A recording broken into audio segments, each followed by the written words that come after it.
يعني انهم يمشون في هذه الخطوه وذا، فصارت مثل ما يقول مريم منا بديناها مع بعض للبعض. وانا صراحه اناشد جميع المؤسسات الرياضية.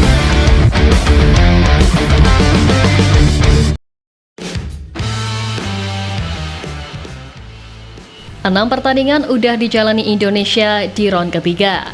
Dan secara hasil sebagai tim debutan, apa yang didapatkan oleh Indonesia ini sejatinya nggak terlalu mengecewakan.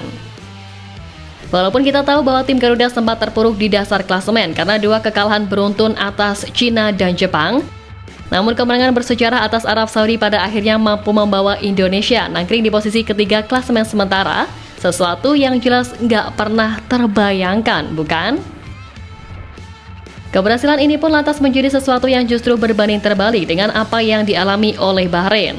Sebab mereka seolah beneran kena karma usai ditahan imbang 2-2 oleh Australia.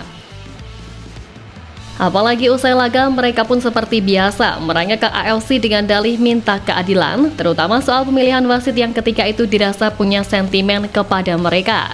Sesuatu yang kemudian membuat Bahrain semakin dibenci oleh negara-negara lain. Ya, kontroversi pada laga Bahrain versus Timnas Indonesia yang berakhir 2-2 pada Oktober lalu tentunya masih melekat di ingatan publik.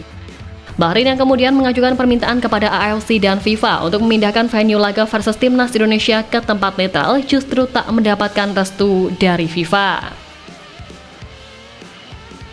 Dengan dari PFA soal keselamatan dan keamanan para pemain dan penonton yang away ke Indonesia, Pak Ketum PSSI pun meminta AFC dan FIFA untuk datang langsung ke tanah air dan membuktikan soal keamanan yang ada. Tanpa pandang bulu, Pak Erick Thohir ingin semua mata tertuju kepada Indonesia yang dianggap oleh Bahrain sebagai tempat yang tidak aman untuk timnas mereka. Kami ingin meminta FIFA dan AFC untuk datang melihat langsung ke sini bahwa negara kita adalah negara yang aman serta bukan negara yang terbelakang. Kita semua sudah memperlihatkan saat melawan Arab Saudi dan Jepang, supporter mereka aman-aman saja kok. Pak Erick bahkan dengan tegas meminta FIFA dan AFC untuk melihat fakta yang ada di Indonesia, bukan hanya melihat dari sisi Bahrain saja. Ia pun mengatakan kalau sekarang keamanan ketat untuk laga kualifikasi telah ditingkatkan dengan Garuda ID dan Face Recognition.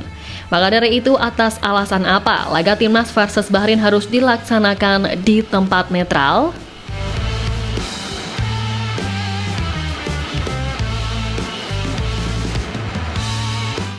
Ya, terlepas dari itu, sejatinya AFC sendiri juga menyoroti persaingan ketat di grup C kualifikasi Piala Dunia 2026 ini.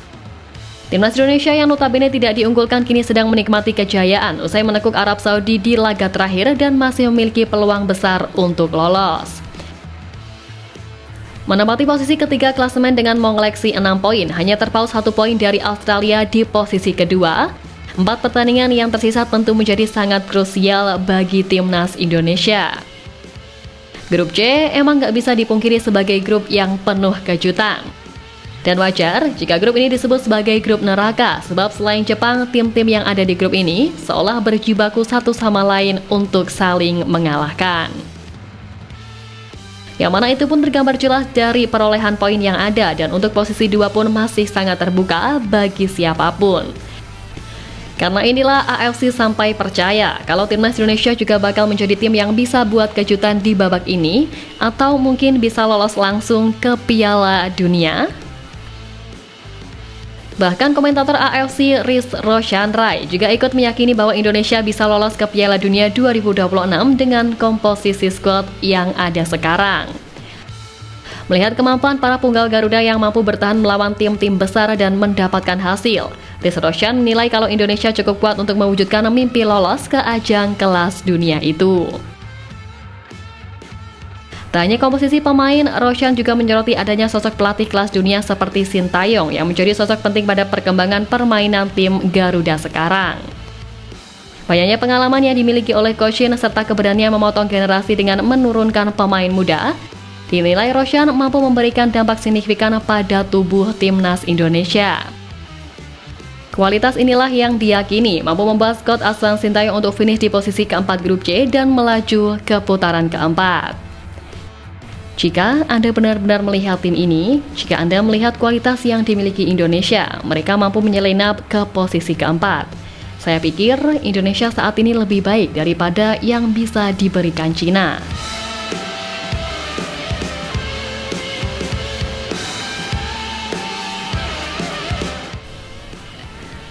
Sorotan apik pada kiprah Indonesia ini tentu makin membuat tim kontroversial yakni Bahrain makin terbungkam.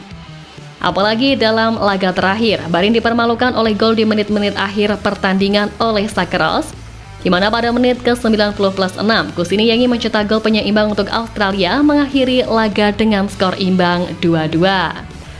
Sontak hasil dari Bahrain ini banyak dikaitkan dengan pertandingan melawan timnas Indonesia yang penuh kontroversi. Ya, di laga Oktober lalu, saat kemenangan tim Garuda sudah di depan mata, Bahrain mencetak gol penyama kedudukan lewat Muhammad Marhun pada menit ke-99 yang sejatinya melebihi batas waktu yang diberikan wasit. Karena inilah rentetan hasil buruk yang dialami Bahrain setelah pertandingan melawan timnas merupakan akibat dari balasan karma atas kejadian tersebut. Ya, kini tim asuhan Dragon Terlajik itu harus terpuruk di posisi kelima grup C dengan raihan 6 poin, membuat nasib Bahrain di sisa pertandingan babak ini pun kini semakin dipertanyakan.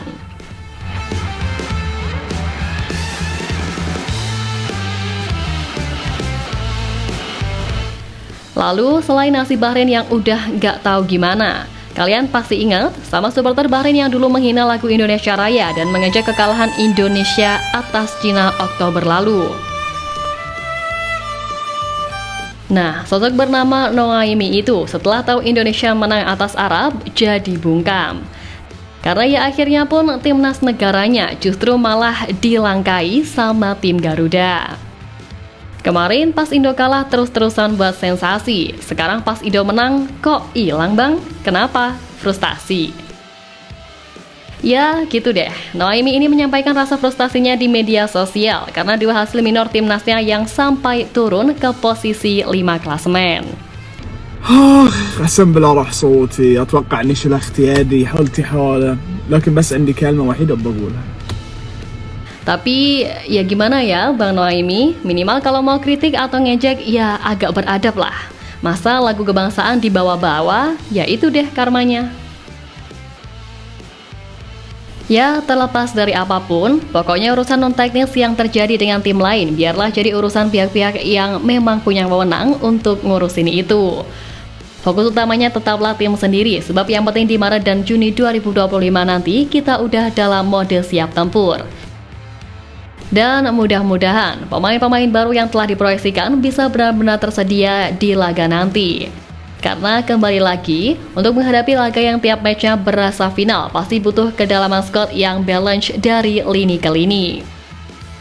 So, tetap semangat Garudaku. Untuk sekarang ini berjuang dulu di tim masing-masing. Jaga performa, tingkatkan kualitas, dan moga-moga aja enggak ada cedera.